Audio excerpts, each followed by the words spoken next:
Olá, olá! Sejam todos bem-vindos a mais uma aula do nosso componente. É um prazer ter todos vocês aqui. Eu sou o professor Jean Torres, do nosso componente de língua portuguesa. Hoje a gente tem bastante coisa na nossa aula, principalmente para falar um pouquinho sobre sintaxe, sobre morfologia. Mas antes da gente ir para a aula, bora dar uma olhadinha nesse objeto de conhecimento, que é a morfossintaxe, nossa aula 15, com o detalhamento, termos essenciais da oração, sujeito e predicado. Perfeito? Bastante objetivo aí o nosso objeto de conhecimento e o nosso detalhamento. Então, sem mais delongas, vamos para a nossa aula.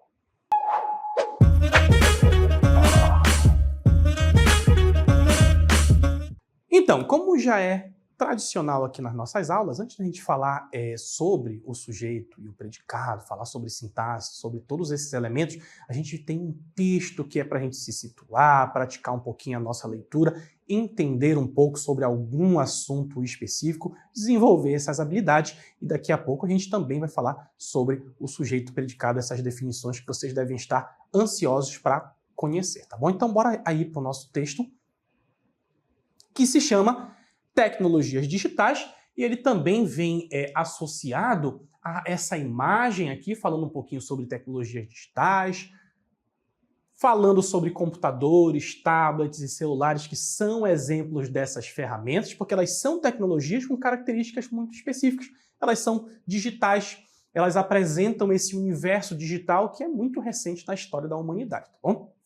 Lá embaixo também temos, com o uso dessas tecnologias, podemos acessar informações. Vocês podem ver várias imagens aqui em que essas tecnologias estão sendo aplicadas, um pouco do funcionamento dela ali do lado, realizar pesquisas escolares e nos comunicar com pessoas de diferentes lugares do mundo, são algumas das características das tecnologias digitais, e vídeos educativos e atividades interativas que tornam o processo de aprendizado mais dinâmico e interessante, porque é para isso que as tecnologias digitais servem, elas facilitam o nosso dia a dia, facilitam o nosso cotidiano.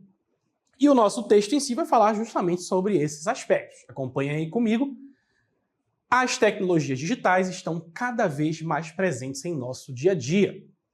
Os computadores, tablets e celulares são exemplos dessas ferramentas que facilitam a comunicação, o aprendizado e até mesmo o entretenimento. Então, uma introdução que vai apresentar bastantes aspectos sobre essas tecnologias digitais, quais são as ferramentas que representam essas tecnologias, então o texto introdutório nesse sentido, tá bom? E com o uso dessas tecnologias, podemos acessar informações rapidamente, realizar pesquisas escolares e nos comunicar com pessoas de diferentes lugares do mundo, que são justamente para que servem essas tecnologias digitais, na verdade? Por que elas são tão importantes para o nosso dia a dia? Por que a gente fala tanto sobre tecnologias digitais no mundo de hoje? E além disso, as plataformas online oferecem diversas opções de jogos educativos, vídeos educativos e atividades interativas que tornam o processo de aprendizado mais dinâmico e interessante. Aqui já há uma funcionalidade específica, né, dessas ferramentas digitais, que é justamente a aplicação delas no sentido da educação. É muito importante a gente entender que as tecnologias digitais elas não são só entretenimento. É claro que o entretenimento ele pode sim ser usado para educar, mas quando o entretenimento funciona exclusivamente para isso, ele perde um pouquinho de todo o seu potencial, que também é a aprendizagem. As tecnologias elas funcionam também para trazer essa facilidade nesse processo de ensinar e de aprender. Afinal de contas, estamos aqui justamente sendo um exemplo de como elas podem funcionar em nosso benefício, tá bom? Continuando aí o texto, nós temos o acesso à internet se tornou uma parte essencial da vida moderna, proporcionando uma variedade de recursos educacionais e oportunidades de aprendizado. As crianças e jovens de hoje crescem em um ambiente digital, onde a habilidade de usar tecnologias digitais de forma eficaz é fundamental. Olha aqui, então, acesso à internet se tornou uma parte essencial da vida moderna. A gente não consegue, mais imaginar, basicamente, a nossa vida sem internet. Tudo basicamente hoje é online, tudo precisa da internet, ou basicamente tudo, um colapso nesse meio seria bastante complicado para o nosso dia a dia, para as funcionalidades do mundo. Isso é sempre bom ser observado. Também falando sobre como crianças e jovens crescem nesse ambiente digital. Há muitos anos, a gente não conseguia imaginar essas tecnologias sendo tão importantes para a nossa vida, e hoje a gente sabe que quando as crianças, bebês nascem, eles já nascem basicamente envolvidos nesse mundo e sabendo muitas vezes utilizar melhor do que a gente essas tecnologias, tá bom? Continuando, portanto, é importante que os alunos compreendam não apenas como usar essas ferramentas, mas também como analisar criticamente as informações encontradas online e discernir entre fontes confiáveis e não confiáveis, que são aquelas duas faces dessa tecnologia. Afinal de contas, nós temos bastante acesso a elas, só que elas também podem ser perigosas se forem utilizadas pelas mãos erradas. Se você tem acesso a muitas informações, você precisa saber filtrar essas informações. Por isso, olha lá, discernir entre fontes confiáveis e não confiáveis, saber selecionar aquilo que de fato pode ser levado em consideração ou aquilo que é prejudicial, que está sendo dita de forma que não é válida, tá bom? No entanto, é necessário também destacar a importância do equilíbrio entre o tempo gasto nas telas e outras atividades, como a leitura de livros físicos, a prática de esportes e o contato com a natureza. Só se envolver com as tecnologias digitais, só o tempo todo estar incluso nesse universo digital pode gerar uma alienação, pode gerar um problema, pode fazer com que você esqueça outras coisas que também importam, como essa prática de leitura de livros físicos, isso também é muito importante, os esportes, o contato com a natureza, tudo isso para ajudar também no desenvolvimento do nosso corpo, para a nossa saúde. Então, o uso excessivo de tecnologias digitais pode levar a problemas de saúde física e mental, como a fadiga ocular, a má postura e a dependência de internet, que são problemas que hoje nós precisamos lidar justamente por conta do advento dessas tecnologias. Essas tecnologias também acabam fazendo com que esses problemas se desenvolvam, e isso precisa ser tratado de forma séria o tempo todo. É basicamente dizendo, passar muito tempo no celular, passar muito tempo na internet, no computador, isso tudo é muito prejudicial não só para a mente, mas também para o corpo. E para encerrar aqui o nosso texto, portanto, é fundamental promover hábitos saudáveis de uso das tecnologias digitais desde cedo, incentivando o uso responsável e consciente dessas ferramentas, justamente trabalhar com a ideia de trazer para os nossos alunos, trazer para as nossas crianças a importância de você também dosar o uso dessas ferramentas digitais, dosar a sua participação em ambientes virtuais. Tudo isso ajuda com que você tenha hábitos mais saudáveis, para que a sua mente não se desgaste e para que o seu corpo também não se desgaste. Então, esses hábitos saudáveis, esse uso responsável das tecnologias, tudo isso deve ser levado em consideração, tudo isso deve ser trabalhado de uma forma bastante correta, para que quando a gente se envolva com essas tecnologias, a gente também saiba os nossos limites e os limites das próprias tecnologias, perfeito? Falamos então sobre tecnologias digitais, a gente vai voltar para alguns trechos desse texto para exemplificar o nosso assunto, que é, como nós falamos sobre sintaxe, falamos sobre morfossintaxe. A gente viu esses termos lá no nosso objeto de conhecimento, e a gente já faz um destaque aqui que em relação à sintaxe, quando você ouvir essa palavra, você tem que pensar em estudo da oração. Então a gente tem ali uma espécie de palavra, essa palavra vai estar naquela oração, naquele período, e ela vai ter uma funcionalidade. A sintaxe quer saber sobre essa funcionalidade, sobre para que aquilo está servindo. É diferente da morfologia. Quando a gente trabalha a classe a que uma palavra pertence. E como falamos sobre morfossintaxe, esses dois elementos, tanto a classe a que uma palavra pertence, quanto a sua funcionalidade dentro de uma oração, dentro de uma frase, todos esses elementos eles vão ser estudados, perfeito? Então, já temos aí na tela os termos essenciais da oração. nossos dois principais tópicos hoje, que é, primeiro, o sujeito. Ouçam essa palavrinha aí, sujeito, associem a esse elemento gramatical da sintaxe, que é o termo da oração. Isso aqui é importante, tá? Quando a gente falar sobre oração, eu quero que vocês pensem numa sentença, numa frase que possui um verbo. E verbo é ação. O sujeito é o termo da oração sobre o qual se declara alguma coisa. Então eu tenho uma oração, eu tenho uma sentença, eu vou dizer alguma coisa naquela oração. E o sujeito, ele vai ser justamente aquele a que aquela frase se refere. No texto, a gente tem lá: as tecnologias digitais estão cada vez mais presentes no nosso dia a dia, pois é sobre elas que se afirma. O sujeito é as tecnologias digitais. Por quê? Porque é sobre ele que eu estou falando, que estão cada vez mais presentes no nosso dia a dia. É sobre elas que eu afirmo alguma coisa. A gente tem ali em vermelho as tecnologias digitais, que vai ser o meu sujeito. Porque nós temos a oração, as tecnologias digitais estão cada vez mais presentes no nosso dia a dia. Eu estou afirmando algo, que algo está cada vez mais presente no nosso dia a dia. O que é esse algo? As tecnologias digitais. Se eu falei algo sobre esse sujeito, eu tenho aqui circulado esse elemento da oração que eu vou chamar de sujeito. Perfeito? Fiquem com isso na cabeça. O sujeito geralmente responde a pergunta quem ou o que antes do verbo na frase. O verbo, a minha ação. Tá bom? Por exemplo, vamos pegar aqui essa frase. O menino corre. Eu tenho um verbo, eu tenho uma ação. Aí você vai pensar, qual é a ação, professor? Muito fácil. Aqui, ó, corre. É o meu verbo, é a minha ação. E eu vou responder a essas perguntas aqui. Quem corre ou o que corre? No caso, o que corre? O menino.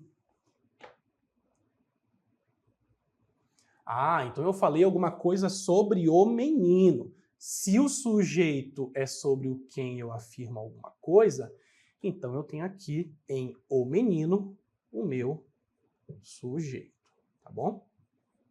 Muito importante que vocês consigam compreender isso aqui. Identifiquei lá a minha oração, a minha frase, o menino corre. Aí eu vou me perguntar, quem corre? O menino. Pronto, identifiquei quem é o meu sujeito. Muito importante. E a partir disso, eu posso identificar tipos de sujeito. Como é que eu vou identificar esses tipos de sujeito? Primeiro, identificando qual é o meu núcleo do sujeito. E o que é o núcleo do sujeito? É o elemento principal que constitui o sujeito da oração. Tem uma palavrinha no sujeito que vai ser aquela mais importante que você não pode se livrar dela. Já explico para vocês, já falando aí sobre o nosso primeiro tipo de sujeito, que é o sujeito simples. Beleza. Identifiquei o sujeito da minha oração. Agora eu vou atrás de identificar qual tipo desse sujeito. O sujeito simples pode ser simples quando é composto por apenas um núcleo. Professor, mas o que é núcleo? Vimos aqui em cima. Uma única palavra ou um grupo de palavras que funciona como um único termo. Então eu tenho aqui, por exemplo, essa oração, o sol brilha. Eu vou identificar aqui aquela pergunta, o verbo, o que brilha? O sol. Ah, professor, então o sol é o meu sujeito. Perfeitamente. Só que eu tenho duas palavras que compõem esse sujeito. O e sol. O meu núcleo é a palavra mais importante. O é mais importante que sol? Não. Então, sol é o meu núcleo. O sol é o meu núcleo do sujeito. Beleza. Quantas palavras constituem esse núcleo? Só uma. Sendo só uma palavra, eu tenho, olha só, sujeito simples. É assim que é a lógica que nós vamos utilizar. O sujeito simples é quando eu só tenho um núcleo no meu sujeito. Aí no texto nós temos lá As tecnologias digitais é um sujeito simples, pois é constituído por um único núcleo. Lembra lá que eu falei das tecnologias digitais? São.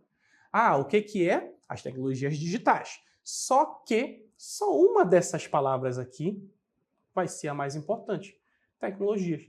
É aquela palavra que eu não posso me livrar dela. Professor, mas está no plural. Não importa. Se é só uma palavra, mesmo no plural, eu tenho um sujeito simples. Isso é muito importante, tá? Se no sujeito simples eu tenho um núcleo só com uma palavra, no sujeito composto ele precisa ser constituído por mais de um núcleo. Olha lá, Maria e Pedro possuem redes sociais. Qual é a pergunta que eu vou fazer? Vou identificar o verbo possuem. Olha aqui o verbo, possuem. Possuem redes sociais. E aí você vai fazer a pergunta, quem possui redes sociais? E aí você vai responder daí, Maria e Pedro, porque você já está craque. Eu tenho 3 palavras que compõem esse sujeito, Maria e Pedro.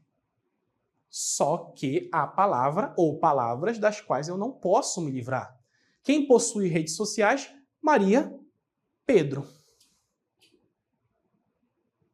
Isso é bastante importante porque eu não posso eliminar nem Maria e nem Pedro. E se eu tenho 2 núcleos, aí eu vou ter um sujeito composto. Muito simples. Muito atentos para isso aí, tá bom? Não se percam. Bora seguir. Sujeito oculto ou elíptico. Às vezes o sujeito não é explicitamente mencionado na frase, mas pode ser inferido pelo contexto. Isso é comum em imperativos ou em frases em que o sujeito já foi mencionado anteriormente. A gente tem aqui um exemplo desse sujeito que não vai aparecer de forma direta. Larguei as redes sociais por um tempo. Novamente, vou procurar o meu verbo, a minha ação. Larguei. Quem largou as redes sociais por um tempo? Eu. O eu está escrito aqui? Não, não está. Mas eu sei que ele está implícito. Por isso, eu vou chamar de sujeito oculto elíptico ou até sujeito implícito também aparece como uma nomenclatura.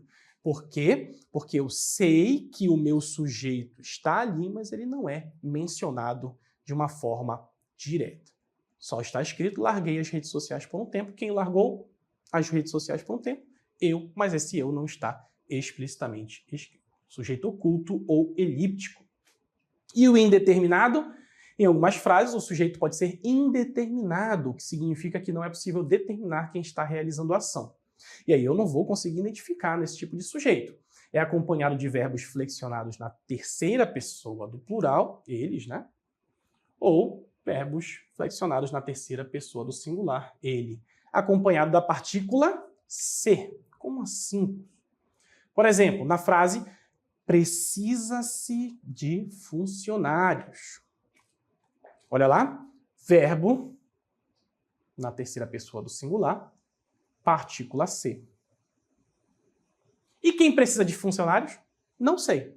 Por isso o sujeito é indeterminado, porque não é possível explicitar quem é esse sujeito. Muito atentos também para essa definição. Sujeito inexistente ou oração sem sujeito. Também é possível que ele não seja indeterminado, mas que só não tenha sujeito naquela oração. Em algumas frases, especialmente em construções com verbos impessoais, não há um sujeito específico. Por exemplo, na frase, é necessário... Olha aqui, maluco. Opa, desculpa. Deixa eu apagar aqui. Essa construção aqui, é necessário também destacar a importância do equilíbrio entre o tempo gasto nas telas e outras atividades. Não há um sujeito específico, apenas a necessidade de destacar a importância. É necessário também. O que é necessário? Não sei, não há sujeito. Simplesmente, nesse tipo de verbo impessoal, a gente não vai ter. Nessas construções impessoais, nós não teremos um sujeito. Também, bem comum, apareceu esses verbos que indicam fenômenos da natureza, também é oração sem sujeito. Olha lá, choveu ontem à noite. Quem choveu? Ah, professor, a chuva. Não, eu não estou dizendo aqui a chuva choveu. Poderia dizer num poema, por exemplo, mas não é o caso. Eu simplesmente estou afirmando choveu ontem à noite. E nesse caso, fenômeno da natureza, eu não tenho sujeito, eu tenho uma oração sem sujeito. Choveu, nevou. Qualquer uma dessas construções com esses fenômenos da natureza são orações sem sujeito. Muito atentos para isso aí também. Falamos sobre o nosso primeiro termo essencial da oração, sujeito. O nosso segundo termo essencial da oração é o predicado. E o predicado é o termo da oração que contém a informação sobre o sujeito. Ah, o sujeito é sobre quem eu afirmo algo. Tudo o que resta é o predicado. Então lá, no texto Tecnologias Digitais, o predicado é as tecnologias digitais, e aí nós temos estão cada vez mais presentes em nosso dia a dia, pois é algo que se diz sobre o sujeito, as tecnologias digitais. Identifiquei o sujeito, aquilo que restou daquela oração, eu vou chamar de predicado. Bem tranquilo, então, a gente vai aprender a identificar aqui. Nos nossos tipos de predicado, o predicado nominal, que indica o estado, a condição ou a qualidade do sujeito. Nesse caso aqui não é uma ação. O verbo, que eu vou chamar de verbo de ligação, ele vai ligar o nosso sujeito a uma informação que nós chamaremos de predicado sujeito. O computador era incrível. Eu tenho aqui o meu sujeito. O que era incrível? Lembra? O que é incrível? O computador. Ok, mas essa informação é uma ação? Não. Eu estou atribuindo uma característica incrível a um sujeito. Nesse caso, eu tenho um predicado nominal. Atentos para isso aí. Está bastante definido aqui, olha só, sujeito, computador. O predicado, que é tudo o que resta, era incrível. O tipo de predicado, o nominal. E o verbo de ligação, que é o verbo era, porque ele liga o sujeito a um predicativo do sujeito, a uma informação sobre ele. Olha aí uma explicação sobre o verbo de ligação. É um tipo especial de verbo que não expressa uma ação, mas uma relação de estado ou condição entre o sujeito e o predicativo do sujeito, que é a característica desse sujeito. Esses verbos ligam o sujeito a uma característica, estado ou identidade. Eles não têm um significado concreto de ação, mas uma função de conexão. A gente tem aqui, por exemplo, Ana está feliz. Não é uma ação, simplesmente eu estou associando uma característica a esse sujeito. O café parece quente, no caso o verbo parece está ligando. Não vai ser sempre que o parece vai ser verbo de ligação, mas nesse caso ele está ligando essas características, perfeito? Predicado verbal, aí sim nós temos uma ação que o sujeito praticou ou foi praticada sobre ele. Uma oração sem sujeito também pode conter um predicado verbal, isso é importante. Então, toda oração pode ser um predicado se não possui esse sujeito. O núcleo é o verbo transitivo direto ou transitivo indireto. A informação mais importante desse predicado vai ser o verbo. Olha lá.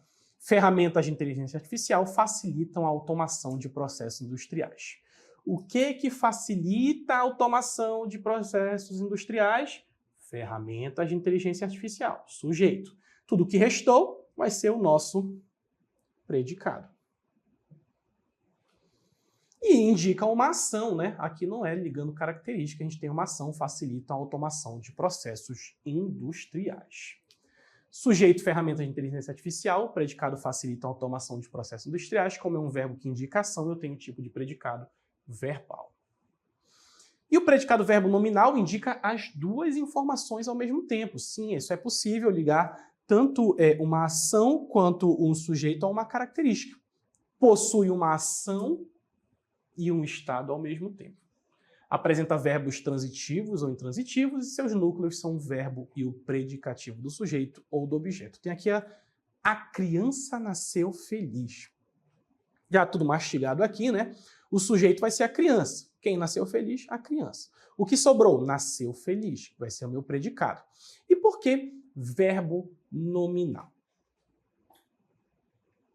Porque nós temos duas informações. A primeira é que a criança nasceu. É uma ação. A segunda é que a criança estava feliz. É uma característica. retirei essas duas informações, por isso um predicado verbo nominal. Muito atentos para isso aí. Outro exemplo aqui, os alunos saíram da aula encantados. Nós temos duas informações desse predicado verbo nominal. Primeiro, o sujeito, né, os alunos. Quem saíram da aula encantados foram os alunos. Sujeito, predicado, e esse predicado vai ser verbo nominal, porque temos duas informações, os alunos saíram da aula, indicando ação, e os alunos estavam encantados, indicando essa qualidade desse sujeito. Como identificar os predicados? Eu vou isolar o sujeito, o celular estava descarregando. Eu tenho aqui quem estava descarregando, isolei o sujeito, o celular, tudo isso que sobrou vai ser o meu predicado. Os computadores, tablets e celulares são exemplos dessas ferramentas que facilitam a comunicação. Quem são exemplos dessas ferramentas que facilitam a comunicação? Novamente, isolei. São os nossos sujeitos, que são os computadores, tablets e celulares. São dois exemplos aí de predicados nominais, porque ele está trabalhando com características no predicado. As crianças e jovens de hoje crescem em um ambiente digital. Quem cresce em um ambiente digital? As crianças e jovens vão ser o meu sujeito. E aquilo que sobrou vai ser o meu predicado, indicando uma ação, né? Já não é mais uma característica, está dizendo que eles crescem em um ambiente. Então, nós temos um predicado verbal. Olha essa outra aqui, bem interessante. Com o uso dessas tecnologias, podemos acessar informações rapidamente. Essa aqui é interessante porque o nosso sujeito ele não está no início da oração, ele está antes aqui, né? Olha só. Quem pode acessar informações rapidamente com essa tecnologia? Aí nós temos esse nós, ele não aparece escrito. Lembra lá do sujeito oculto? Pois é. Nós podemos acessar informações rapidamente com o uso dessas tecnologias. Nosso sujeito aí é nós, implícito, e o nosso predicado é tudo aquilo que restou. Com o uso dessas tecnologias, podemos acessar informações rapidamente. Nevou a noite toda. Nós temos aqui o verbo que indica o quê? Fenômeno da natureza. Se temos verbo com fenômeno da natureza, nós temos uma oração sem sujeito. E um predicado verbal que indica uma ação. O promotor saiu do tribunal envergonhado. Aí nós temos um predicado verbo nominal, porque tanto temos a informação que o promotor saiu do tribunal e que ele estava envergonhado. Perfeito? E como eu identifico o verbo, eu vou atrás aí ou dessa palavrinha que liga o sujeito a uma característica, no caso do verbo de ligação, nos predicados nominais, ou eu vou atrás da ação, corria, ligando aí o sujeito ao predicado por intermédio desse verbo nocional, verbo de ação, quando virem essa palavrinha, tá bom? Só para vocês terem noção de que os verbos podem estar juntos, que a gente chama de locução verbal, que é uma combinação de dois ou mais verbos, e eles expressam só uma ideia verbal, formado por um verbo auxiliar e um verbo principal. Então, olha só, estou estudando. Tanto temos o verbo estar quanto o verbo estudar, mas eles servem como um único verbo. Estou é o verbo auxiliar, que indica o tempo presente, e a pessoa, que é a primeira, e o estudando é o verbo principal, que expressa essa ideia de estudar. Se vocês identificarem dois juntos, você sabe que é uma locução verbal. Vou viajar, vou vai ser esse verbo auxiliar, indicando o tempo futuro e a pessoa, e viajar é o verbo principal, que vai indicar essa ação. Perfeitamente? Então, fazendo aqui um breve apanhado do que a gente falou, nós temos, então, os termos essenciais da oração. Oração são essas frases que vão possuir verbos. Os dois termos essenciais que nós temos são sujeito e predicado. Sujeito sobre o qual a oração vai afirmar algo. O predicado é esse algo que se afirma sobre o sujeito. Identifiquei o sujeito, tudo o que resta é predicado. Vimos também sobre os tipos de cada um. Perfeito? Como não há nada mais a ser explicado, vou me despedindo por aqui. Desejo a todos vocês ótimos estudos. Até a próxima aula aí. Fiquem bem.